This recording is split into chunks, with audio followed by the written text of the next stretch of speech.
नमस्कार, स्वागत है आप सभी का फिर से आपके अपने YouTube channel origin mathematics classes में। आज हम आप लोगों के पास उपस्थित हुए हैं मैट्रिक्स और डिटर्मिनेंट्स का डोज 6 लेकर के। और जैसा कि आप लोग को पता है कि आज हम लोग फाइनल लास्ट स्टेज में हम लोग फाइनल टेस्ट होगा आज आप लोग का, ठीक है। और आप लोग को इसके बाद जो है जितने भी सारे बुक्स हैं उन सारे बुक्स को खरीद करके इनके ऑब्जेक्टिव को टेस्ट लगाना है। और आप लोग को बिल्कुल हमें उम्मीद है कि आपको डोज 6 तक अगर किसी व्यक्ति ने पूरा का पूरा देख लिया तो मैट्रिक्स और डिटर्मिनेंट्स की किसी भी ऑब्जेक्टिव में उनको किसी भी प्रकार की समस्याएं नहीं उत्पन्न हो सकती है। तो आइए बिना समय गवाए हम लोग चलते हैं आज के सेशन में। आज का सेशन बहुत ही महत्वपूर्ण होने वाला है। आज हम कुल टोटल 20 प्रश्न लेकर आए हैं आपके सामने में। 20 क्वेश्चन लेकर के आए हैं और इस 20 क्वेश्चन का पूरा प्रैक्टिस करेंगे और एक एक चीज पर हम लोग पूरा डिस्कस करने वाले हैं, ठीक है। सबसे पहला आपके सामने में जो क्वेश्चन दिख रहा है, ये क्वेश्चन आपको दिख रहा होगा, ठीक है। देखिए, क्वेश्चन है कि यदि a बराबर यदि यदि a बराबर,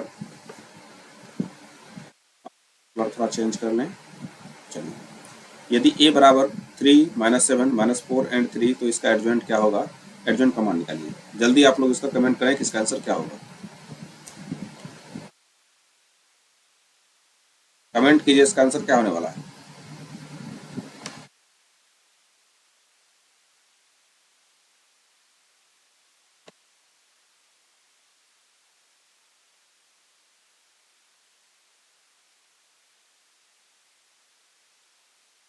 एक मिनट में सही कर रहा हूँ इसको।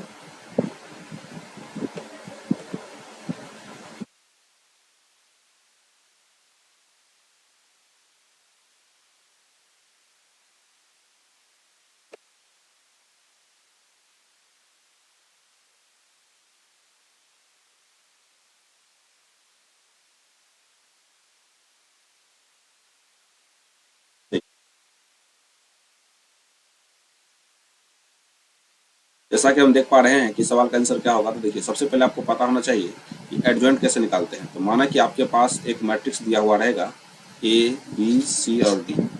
ये कोई वर्ग आव्यूह है, इसका क्या निकालना है? एडजॉइंट निकालना है। अगर इसका आप एडजॉइंट निकालते हैं तो सबसे पहले क्या होता है, ध्यान रखिएगा, दो कॉलम का मैट्रिक्स का एडजॉइंट निकालना होता है। इसके मेन डायगोनल को क्या करते हैं, इसका जो मेन डायगोनल है इसको इंटरचेंज कर देते हैं, यानी कि डी यहाँ हो जाएगा और ये यहाँ हो जाएगा। और इसका जो सेकेंडरी डायगोनल है, इस सेकेंडरी डायगोनल में चिन्ह परिवर्तन हो जाता है, यानी कि -b हो जाएगा और यहाँ पर -c हो जाएगा। तो आप यहाँ पर जब ध्यान से देखेंगे इस मैट्रिक्स, इसका सवाल का आंसर क्या होगा, तो a बराबर आपके सामने दिया हुआ है, a बराबर दिया हुआ है 3 -7 -4 एंड 3। तो आप इसका एडजॉइंट निकालेंगे तो क्या निकल के आएगा, तो आप जानते हैं कि इसका एडजॉइंट निकालेंगे तो मेरे पास ये मेन डायगोनल चेंज करेगा, तो यहाँ 3 है तो इसमें कोई परिवर्तन नहीं होगा। और इसका सेकेंडरी डायगोनल में इसका चिन्ह परिवर्तन हो जाने कि यहाँ 7 हो जाएगा और यहाँ पर 4 हो जाएगा। तो ऑप्शन नंबर आपको सी इसका सही आंसर है, जो आप लोग को दिख रहा होगा। चलिए दूसरा सवाल देखिए। दूसरा सवाल आप लोग के सामने में ये रहा। दूसरा सवाल कहा रहा है कि के किस मान के लिए आव्यूह ए बराबर इतना एक सिंगुलर मैट्रिक्स है। आपको पता होना चाहिए कि कोई भी सिंगुलर मैट्रिक्स का डिटर्मिनेंट किसके बराबर होता है? 0 के बराबर होता है। तभी मैट्रिक्स क्या कहलाता है? सिंगुलर मैट्रिक्स कहलाता है। यदि किसी मैट्रिक्स का डिटर्मिनेंट 0 के बराबर आ जाए तो वो सिंगुलर मैट्रिक्स कहलाता है। यहाँ पर आपको क्या दिख रहा है कि आप जानते हैं कि डिटर्मिनेंट ए के वैल्यू 0 के बराबर करना है, तो यहाँ पर हम लिखेंगे 3 के 9, यहाँ 3 और यहाँ पर क्या हो जाएगा, के हो जाएगा इक्वल टू क्या हो जाएगा 0। आप जानते हैं यहाँ से कि इसको कोना कोनी क्या करेंगे, गुना करेंगे, यानी कि इसके मेन डायगोनल को गुना करेंगे। तो क्या हो जाएगा, मेन डायगोनल को गुना जब करते हैं तो मेरे पास यहाँ पर निकल कर आ जाएगा 3 के स्क्वायर इक्वल टू 9 तिया 27। 3 से काटेंगे तो कितना बार में आ जाएगा, 9 बार में। के स्क्वायर बराबर 9, तो के का मान प्लस माइनस क्या हो जाएगा, 3 हो जाएगा। इसका सही आंसर आपके सामने में डी इसका सही आंसर हो जाएगा। 3 का सवाल देखिए, आपके सामने में 3 का सवाल ये रहा।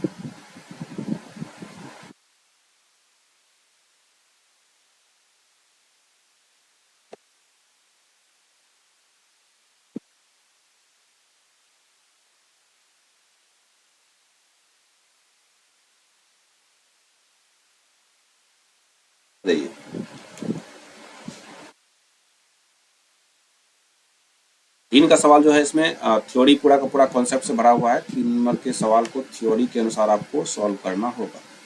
ठीक है, अब देखिए, आप जानते हैं कि यदि ए और बी दोनों आपस में एक दूसरे के व्युत्क्रम होंगे, ए और बी एक दूसरे के व्युत्क्रम होंगे यदि, इसमें दो कंडीशन याद रखना आपको कि मैट्रिक्स ए एवं बी एक दूसरे के व्युत्क्रम होंगे यदि, सबसे पहला बात याद रखना, ए को बी से मल्टीप्लाई करो, बी को ए से मल्टीप्लाई करो, ये हमेशा आई के बराबर आना चाहिए। या दूसरा कंडीशन आपको दिया जा सकता है ए इंटू ए इनवर्स या A inverse into A equal to I के बराबर हो। और तीसरा जो आपके सामने में दिया जा सकता है B into B inverse into B equal to I के बराबर हो। ये 3 कंडीशन में कोई भी सवाल अगर आपके ऑप्शन में दिया रहे तो आपको सही आंसर भी करना है। तो ऑप्शन ए इसका सही आंसर दिख रहा होगा, ए इंटू ए इनवर्स बराबर ए इनवर्स इंटू ए बराबर क्या हो जाएगा, आई हो जाएगा। ऑप्शन नंबर ए इसका सही आंसर आप लोग के सामने में दिख रहा होगा। चलिए 4 का सवाल आप लोग के सामने में दिख रहा होगा, 4 का सवाल बनाइए। कह रहा यदि ए कोई n रो n कॉलम का एक ऑर्डर है ना, एक मैट्रिक्स है, वर्ग आव्यूह है, तो एडजॉइंट ए का मान क्या होगा। हम कई बार इन चीज़ों पर चर्चा कर चुके हैं। इनके कॉन्सेप्ट को समझना है कि कैसे एडजॉइंट ए का डिटर्मिनेंट निकालना होता है और किसी कांस्टेंट का डिटर्मिनेंट किस प्रकार से हम लोग निकालते हैं। आपको बोले थे कि सबसे पहला बात आपको याद रखना है कि मान लेते हैं कि ए जो है कोई मैट्रिक्स है, ए कोई मैट्रिक्स है और इस मैट्रिक्स का जो ऑर्डर है वो मान लेते हैं m रो m कॉलम का है। यहाँ से 2 बातें पूछे जा सकता है, इस ए का अगर एडजॉइंट निकालें और एडजॉइंट का अगर डिटर्मिनेंट्स निकालें तब ये किसके बराबर होता है, तो determinant A to the power इसका ऑर्डर जो होता है उसमें से कम m-1 इंटू आई, यानी कि कह सकते हैं determinant A to the power m-1। Simple भाषा में कहेंगे तो जो इसका ऑर्डर होगा उससे एक कम इसके डिटर्मिनेंट पर पावर हो जाएगा। और दूसरा बात यहाँ से पूछा जाता है k इंटू ए का डिटर्मिनेंट्स, तो याद रखना k टू द पावर जो ऑर्डर होता है उससे कम इंटू डिटर्मिनेंट ए। ये 2 बातें आपको हमेशा याद रखना है, यहाँ से कंफ्यूज नहीं होना है। तो सवाल पूछा जा रहा है कि, अब यहाँ पर थोड़ा ध्यान से देखिएगा कि सवाल पूछा क्या जा रहा है। तो सवाल आपसे पूछा जा रहा है कि यदि कोई matrix A n row n column का है तो बताइए कि एडजॉइंट ए का डिटर्मिनेंट क्या होगा। याद रखना इसका वैल्यू हो जाएगा determinant A to the power n-1 into I. तो यहाँ पर ऑप्शन कौन सा हो जाएगा, ऑप्शन बी इसका सही आंसर हो जाएगा। 5 का सवाल देखिए, 5 का सवाल आप लोग को इससे पहले ही बना था और इसको बहुत जल्दी में इसका बना करके कमेंट कीजिए आंसर।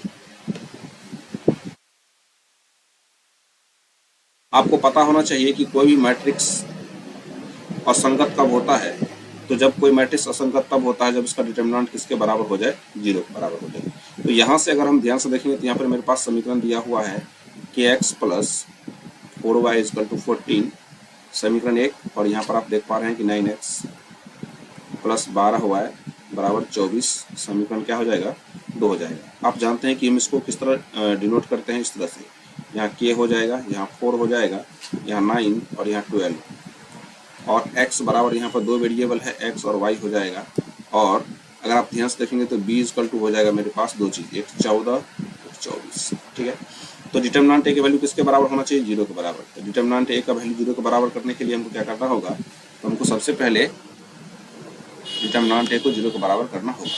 ठीक है, तो यहाँ पर आइए करते हैं। तो हम देखेंगे यहाँ पर, तो इसका मतलब हो गया कि यहाँ k हो जाएगा, यहाँ 4 हो जाएगा, यहाँ 9 हो जाएगा, यहाँ 12 हो जाएगा, इक्वल टू 0 हो जाएगा। अगर आप ध्यान से देखेंगे तो क्या, अगर आप देखेंगे तो k को 12 से मल्टीप्लाई कीजिए तो 12k इक्वल टू 9 चौका 36 हो जाएगा, और 12 से काटेंगे तो 12 तिया 36, k बराबर क्या हो जाएगा, यहाँ पर k बराबर क्या हो जाएगा, 3 निकल करके आ जाएगा। तो k का मान 3 निकल के आ जाएगा। ऑप्शन नंबर क्या हो जाएगा, तो ऑप्शन नंबर आपको 3 दिख रहा होगा, ऑप्शन नंबर 3, ऑप्शन बी इसका सही आंसर हो जाएगा, ऑप्शन बी इसका सही आंसर हो जाएगा। चलिए नेक्स्ट क्वेश्चन की ओर बढ़ते हैं। अब ये सवाल तो बहुत आसान है। कह रहा है कि यदि ए तथा बी समान ऑर्डर के सममित अवयव है तो बताइए कि ए बी माइनस बी ए क्या होगा। याद रखना एक चीज हमेशा याद रखना कि यदि ए और बी और बीच में क्या लगा हुआ है, माइनस लगा हुआ है, तो सोचने की बात भी नहीं है, यहाँ पर विषम सममितावी हो जाएगा। 6 नंबर का आपका आंसर ये रहा। 7 के सवाल आंसर में चलते हैं और 7 के आंसर को हम लोग देखते हैं तो 7 का आंसर क्या होगा। आप इस चीज़ को समझते हैं कि 7 का सवाल आप लोग बनाइए, ये बहुत ही महत्वपूर्ण सवाल है और आप लोग को बन जाएगा।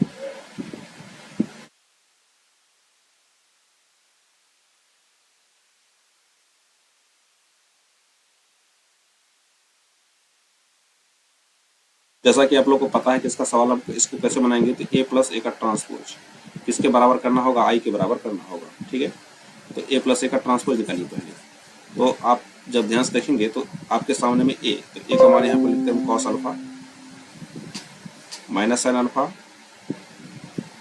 यहाँ पर साइन अल्फा और यहाँ आ जाएगा कॉस अल्फा, और इसके ट्रांसपोज को जोड़ दीजिए। ट्रांसपोज क्या होता है, इसका पहला रो क्या बन जाएगा, इसका पहला रो बन जाएगा पहला कॉलम, यानी कि cos alpha minus sine alpha, यहाँ जगह साइन अल्फा, यहाँ जगह कॉस अल्फा। ये किसके बराबर है, आई के बराबर है, यानी कि 1001 के बराबर है। अगर हम जोड़ेंगे तो कॉस अल्फा को अगर हम जोड़ेंगे यहाँ से, ध्यान दीजिएगा, कॉस अल्फा को कॉस अल्फा से जोड़ेंगे तो यहाँ पर क्या निकल कर आ जाएगा, 2 कॉस अल्फा निकल कर आ जाएगा। माइनस साइन अल्फा को प्लस अल्फा जोड़ेंगे तो यहाँ पर 0 आ जाएगा। ठीक है, साइन अल्फा को माइनस अल्फा जोड़ेंगे तो 0 आ जाएगा, और कॉस अल्फा को कॉस अल्फा जोड़ेंगे 2 कॉस अल्फा हो जाएगा, और 2 कॉस अल्फा बराबर क्या हो जाएगा, 1001। अगर आप ध्यान से देखेंगे तो 2 कॉस अल्फा किसके बराबर होना चाहिए, 1 के बराबर होना चाहिए। यहाँ पर देखेंगे 2 cos alpha equal to 1, cos alpha equal to 1/2, और कॉस कितना का मान 1/2 होता है, तो याद रखिएगा कॉस 60 डिग्री का मान 1/2 होता है, और 60 डिग्री को ही हम पाई बटे क्या कहते हैं, 3 कहते हैं। तो ऑप्शन नंबर 20 का सही आंसर हो जाएगा। चलते हैं हम लोग 8 नंबर के सवाल में। 8 नंबर के सवाल वही है जो आपको इससे पहले बताए थे थ्योरी की, यदि ए और बी एक दूसरे के व्युत्क्रम होंगे यदि, तो आपको बताए थे 4 बातें आपको याद रखना है। ए बी बी ए आई के बराबर होना चाहिए। ऑप्शन नंबर 20 का सही आंसर हो जाएगा। चलिए, आपको ये सवाल आपको आसानी से दिख रहा होगा। 9 का सवाल क्या है कि यदि ए बराबर अल्फा बीटा गामा और माइनस अल्फा इस प्रकार है कि ए स्क्वायर का मान आई के बराबर है, तो ये एनसीईआरटी का सवाल है, याद रखना एनसीईआरटी का सवाल है। तो आप इसको जब सॉल्व करेंगे, मैंने डोज 2 में इसका अगर सॉल्यूशन देखना है तो डोज 2 में जाकर के आप देख सकते हैं, मैंने इसका पूरा सॉल्यूशन किया है। आपको हम बता दें जानकारी के लिए कि इसको करना क्या है कि ए स्क्वायर को आई के बराबर करना है, यानी कि कहने का मेरा तात्पर्य है कि ये जो आपको दिख रहा है अल्फा बीटा गामा और माइनस अल्फा को किससे मल्टीप्लाई करना है, अल्फा बीटा यहाँ पर गामा और माइनस अल्फा से मल्टीप्लाई करेंगे और इसको आई के बराबर करेंगे, 1001 के बराबर करेंगे। तो सॉल्व करने के बाद आपको आएगा 1 minus alpha square minus beta into gamma equal to 0। तो इस तरह से आपका ऑप्शन नंबर क्या हो जाएगा, ऑप्शन नंबर सी इसका सही आंसर हो जाएगा। ठीक है, आइए चलते हैं हम लोग क्वेश्चन नंबर 10 पे। और क्वेश्चन नंबर 10 आप लोग 30 सेकंड के अंदर इसका आंसर देंगे। 30 सेकंड के अंदर इसका आंसर आप लोग देंगे।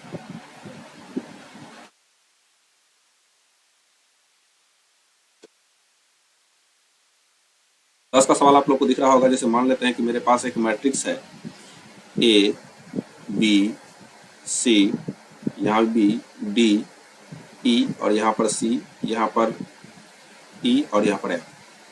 ये कौन सा मैट्रिक्स होता है, ये सिमेट्रिक मैट्रिक्स होता है, क्योंकि जो यहाँ है वही यहाँ है, जो यहाँ है वही यहाँ है और जो यहाँ है वही यहाँ है।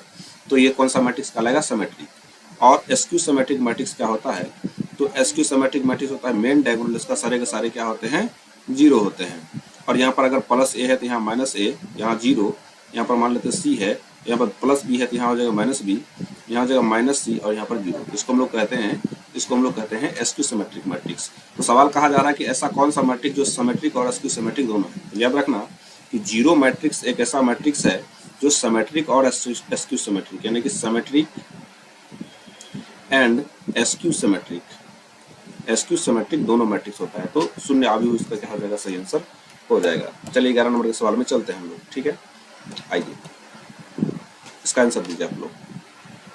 ये सवाल इस बार पूछा भी गया था।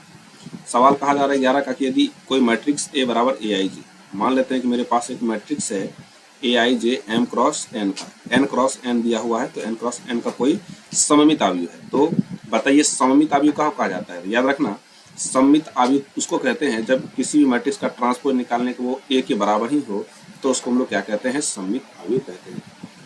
यानी कहने का तात्पर्य ये है कि ए आई जे जो है ए जे आई के बराबर हो जाए तो इसको भी हम लोग क्या कहते हैं, इसको हम लोग सममित आव्यूह कहते हैं। कौन आव्यूह कहते हैं?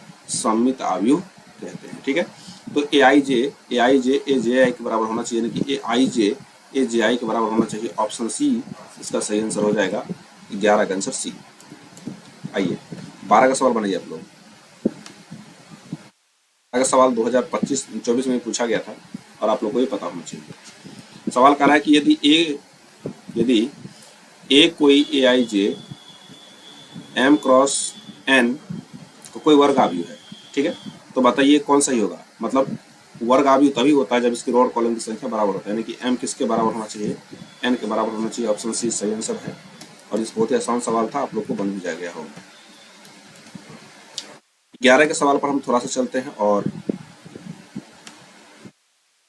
11 के सवाल को 13 के सवाल को आप लोग बहुत आसानी तरीके से समझ सकते हैं और इसको बना भी सकते हैं। 13 के सवाल को बनाइए।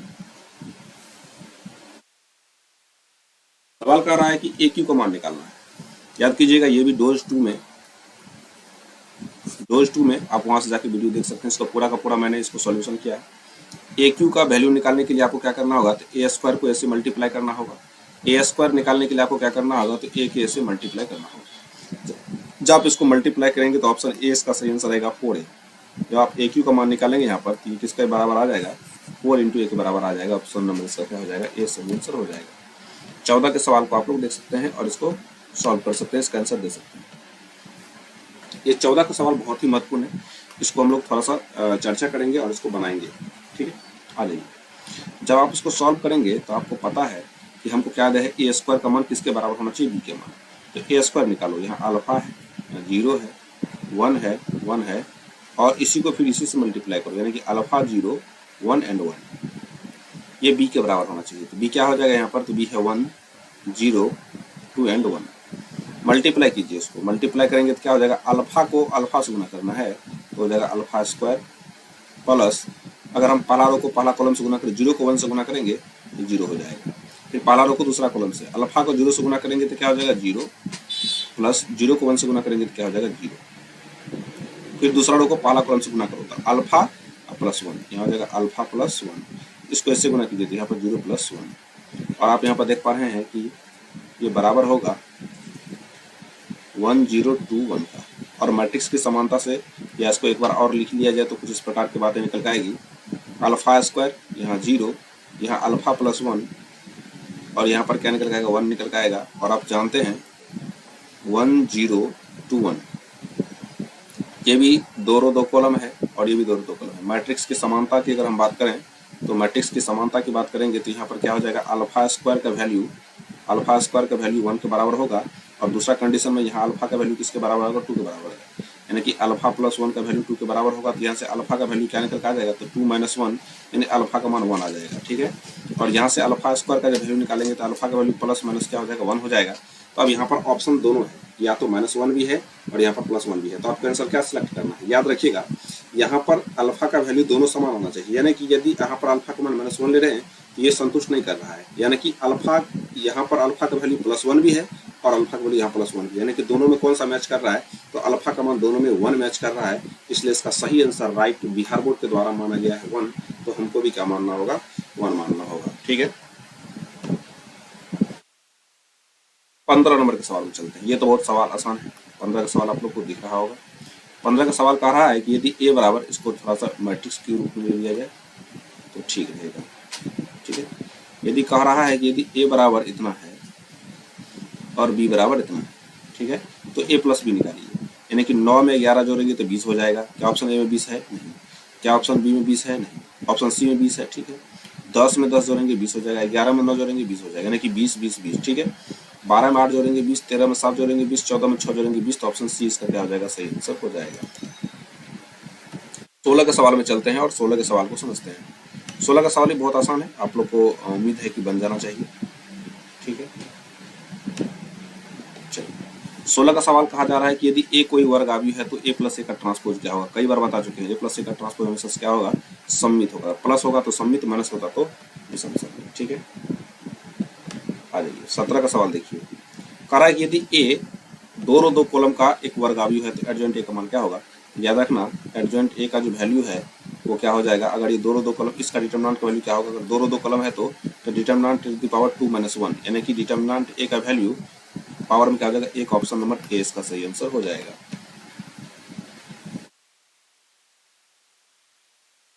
आइए चलते हैं हम लोग क्वेश्चन नंबर 18 पे। तो क्वेश्चन नंबर 18 कह रहा है कि यदि कोई मैट्रिक्स ए का ऑर्डर m क्रॉस n है, मान लेते हैं मेरे पास कोई मैट्रिक्स है, इसका ऑर्डर क्या है, aij है और m क्रॉस n है, और सवाल कर रहा है कि एक मैट्रिक्स बी है ना, bij।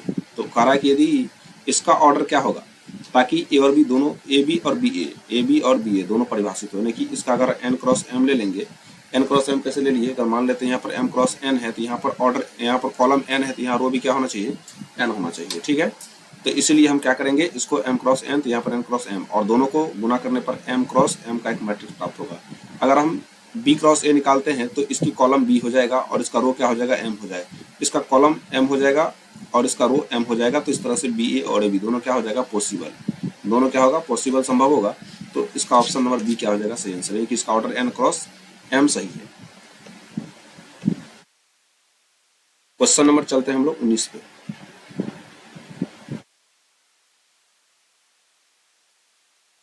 19 नंबर का प्रश्न कह रहा है कि यदि a बराबर इतना तो मैट्रिक्स a क्या कहलाएगा। देखिए इसका मेन डायगोनल जीरो है क्या, जैसे ही मेन डायगोनल जीरो नहीं है इसका मतलब ये सिमेट्रिक मैट्रिक्स है।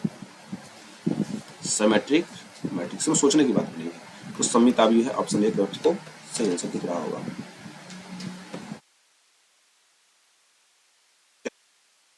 20 का सवाल कह रहा है कि निम्न में कौन सा गुण आव्यूह के परिवर्तन के ट्रांसपोज को परिवर्तित करता है। याद रखना चार बातें याद रखना। सबसे पहला बात कि ए का ट्रांसपोज और ट्रांसपोज का ट्रांसपोज हमेशा ए के बराबर होता है। दूसरा, ए प्लस माइनस बी का जो ट्रांसपोज होता है वो ए का ट्रांसपोज प्लस माइनस बी के ट्रांसपोज के बराबर होता है। और तीसरा जो सबसे इंपॉर्टेंट है, ए इंटू बी का ट्रांसपोज बी का ट्रांसपोज ए के ट्रांसपोज के बराबर होता है। और चौथा आपको याद रखना है के इंटू ए का ट्रांसपोज के इंटू ए के ट्रांसपोज के बराबर होता है। Option A, option B, option C, ये आपके सही के सभी क्या है, सही आंसर है। तो इनमें सभी क्या हो जाएगा, इसका सही आंसर हो जाएगा। ऑप्शन नंबर 21 में चलते हैं। सवाल नंबर 21 में, सवाल नंबर 21 आपके लिए बहुत ही महत्वपूर्ण है। आप, हमें उम्मीद है कि इनके सारे के सारे आंसर आप आसानी से दे सकते हैं। 21 नंबर का सवाल आपको बनना चाहिए।